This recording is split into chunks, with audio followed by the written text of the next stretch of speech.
नमस्कार दोस्तों। आज है 24 अप्रैल और आज के सारे इम्पोर्टेंट करंट अफेयर्स को हम डिस्कस करेंगे।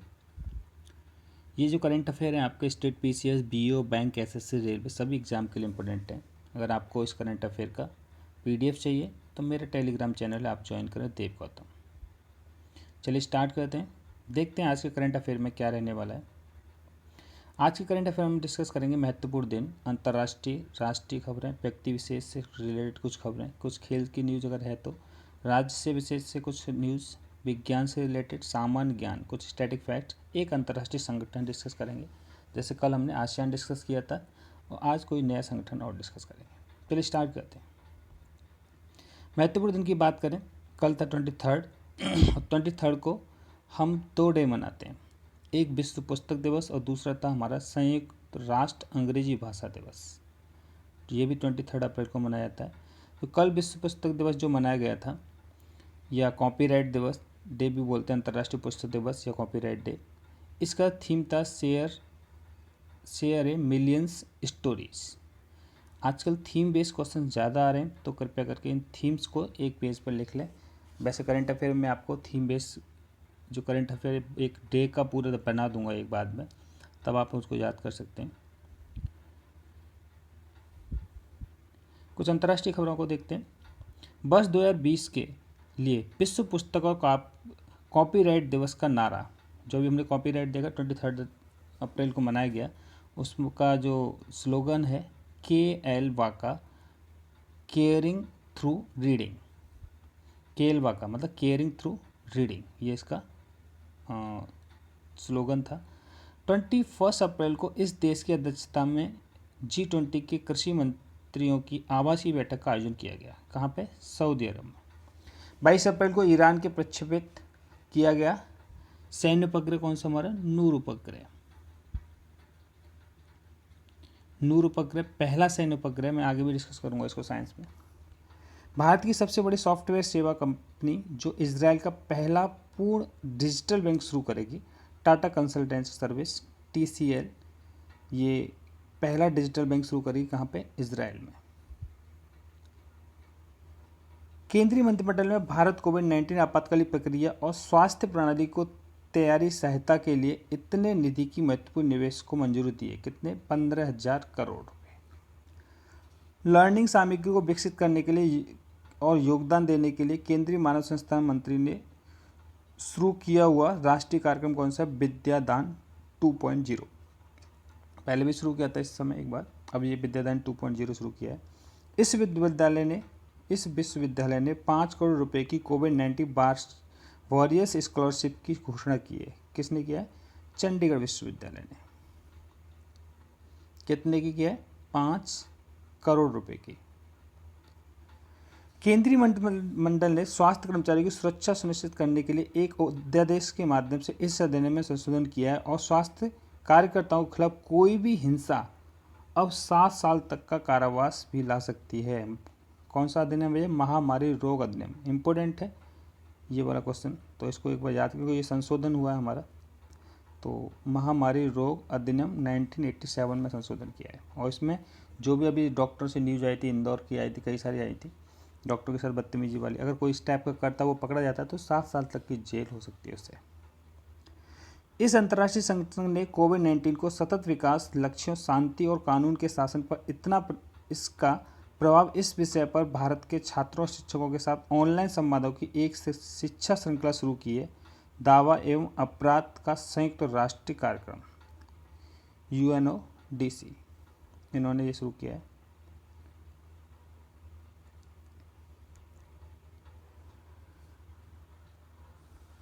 International motorcycle manufacturing association IMMA के नए अध्यक्ष राकेश शर्मा बने।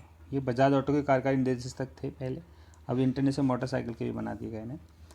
साविल्स इंडिया कंपनी के मुख्य कार्यकारी अधिकारी जिन्हें royal institutions of chartered surveyor RICS के प्रबंधक मंडल के सदस्य के रूप में नियुक्त किया गया है अनुराग माथुर। सर्वोच्च न्यायालय ने आंध्र प्रदेश अनुसूचित जनजाति क्षेत्रों में एसटी उम्मीदवारों के लिए 100% आरक्षण प्रदान करने के अध्यादेश को निरस्त कर दिया गया। उन्हें 100% आरक्षण चाहिए था। कर्नाटक सरकार ने कोविड-19 को लड़ने के लिए आपत्ति मित्र हेल्पलाइन मोबाइल ऐप शुरू किया। अच्छा, ये तो अभी चल रहा है, थोड़ा सा और रुकिए, थोड़ा सा नॉर्मल हो जाए, उसके बाद एक कोविड-19 के ऊपर पूरा लेक्चर लेके आऊँगा, लगभग 1 घंटे का, मतलब जितना भी देर का भी बनेगा उसमें कोविड-19 से रिलेटेड जितनी ऐप डाउन अपलोड हुई हैं, जितने भी स्टेट ने, गवर्नमेंट और सेंट्रल गवर्नमेंट ने जो भी किया है, सारी चीज़ें उसके अंदर लेके आएंगे। नेक्स्ट, भारतीय विश्व चैंपियन जो विश्व बैडमिंटन महासंघ के IM बैडमिंटन जागरूकता अभियान के लिए नियुक्त दूतों में से एक है और उसका नाम क्या है हमारा PV सिंधु।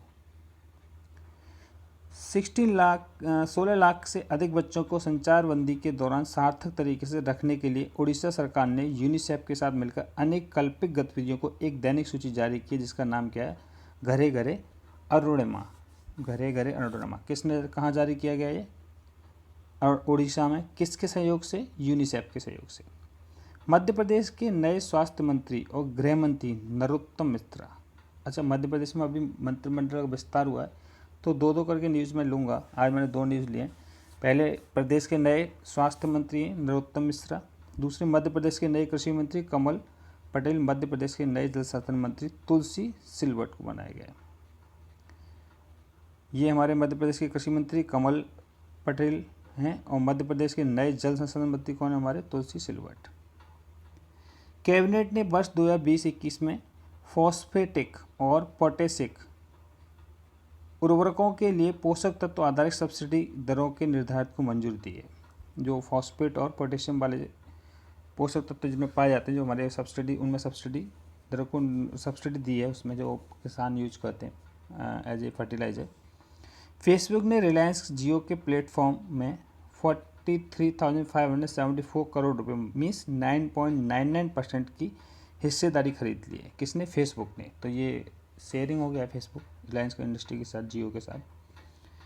राष्ट्रीय वनस्पति अनुसंधान संस्थान NBRI ने क्लीन हैंड जेल के ब्रांड नाम के तहत अल्कोहल आधारित हर्बल सैनिटाइजर विकसित किया है, जिसमें इस वनस्पति तेल का उपयोग किया है। किसका, तुलसी का। तो तुलसी से किसने सैनिटाइजर बनाया, NBRI ने। क्या नाम है उसका, क्लीन हैंड जेल। इस भारतीय संस्थान ने वैज्ञानिकों ने कम लागत वाले कोविड-19 परीक्षण पद्धति विकसित की है, जिसे रोग जनिक का पता लगाने के लिए किसी भी महंगी यंत्रों की आवश्यकता नहीं होगी। इसका नाम प्रसिद्ध फिल्म निर्माता सत्यजीत रे की कहानी के मौजूद फेलुदा नामक जासूसी चरित्र परखा है। CSIR का जीनोमिक्स एवं एकीकृत जीव विज्ञान संस्थान। नाम क्या है इसका, फेलुदा। और फेलुदा क्या है ये जो हमारे प्रसिद्ध जो फिल्मकार थे सत्यजीत रे, उनकी एक कहानी है फेलुदा, उसी के नाम पे एक रोग मतलब जो भी कोविड-19 है उसको पता लगाने के परीक्षण के लिए एक पद्धति डेवलप की है। किसने किया है, CSIR के जीनोमिक्स एंड एकीकृत जीव विज्ञान संस्थान ने।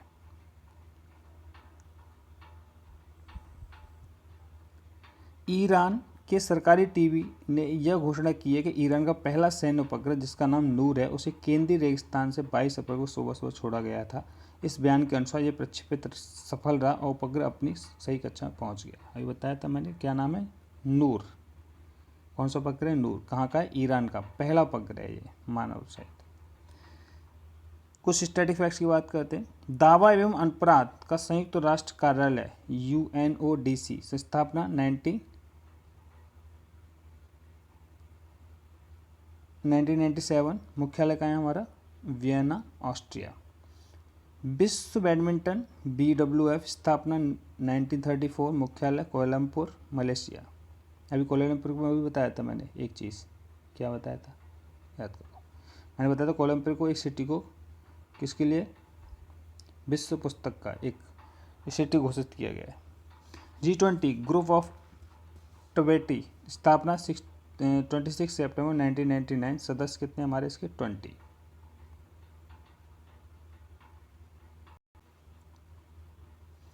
NBCC इंडिया का लिमिटेड राष्ट्रीय भवन निर्माण निगम की स्थापना 1960 में हुई थी।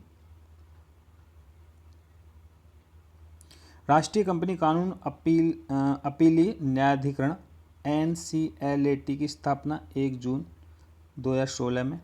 भारतीय बीमा विनियामक एवं विकास प्राधिकरण IRDAI जो आधार कार्ड बनता है इससे, स्थापना कब हुई थी इसकी? 2000 में। मुख्यालय का हमारा हैदराबाद तेलंगाना। संयुक्त राष्ट्र अंग्रेजी भाषा दिवस इस व्यक्ति के जन्मदिन की मृत्यु की तारीख के रूप में मनाया जाता है, विलियम शेक्सपियर। अभी हमने देखा था ना कि 23 को इंग्लिश डे भी मनाया जाता है, अंतर्राष्ट्रीय इंटरनेशनल इंग्लिश डे।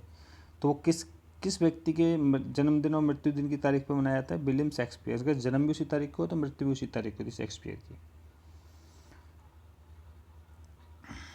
और आज का हमारा अंतर्राष्ट्रीय संगठन कौन सा है? बिम्स्टेक। बिम्स्टेक का फुल फॉर्म क्या आता है? Bay of Bengal initiative for the multi sectoral technical and economical corporation. BIMSTEC जिसका पूरा नाम बंगाल की खाड़ी, हिंदी में बोलते हैं इसको बंगाल की खाड़ी बहुक्षेत्रीय तकनीकी और आर्थिक सहयोग उपक्रम। बंगाल की खाड़ी के तटवर्ती या समीपी देशों का एक अंतर्राष्ट्रीय आर्थिक सहयोग संगठन है जो बंगाल की खाड़ी के चारों तरफ है। और यह नवंबर 2016 में बांग्लादेश, भारत, बर्मा, श्रीलंका, थाईलैंड, भूटान और नेपाल सदस्य थे इसके, और पाकिस्तान इसका सदस्य नहीं है। मुख्यालय कहाँ है इसका? ढाका, बांग्लादेश में। स्थापना 6 जून 1997 को हुई थी। इसमें 7 सदस्य हैं, 5 दक्षिणी एशिया से हैं जैसे बांग्लादेश, भूटान, भारत, नेपाल और श्रीलंका, और 2 हमारे कहाँ से हैं? म्यांमार एंड थाईलैंड दक्षिण पूर्वी एशिया से।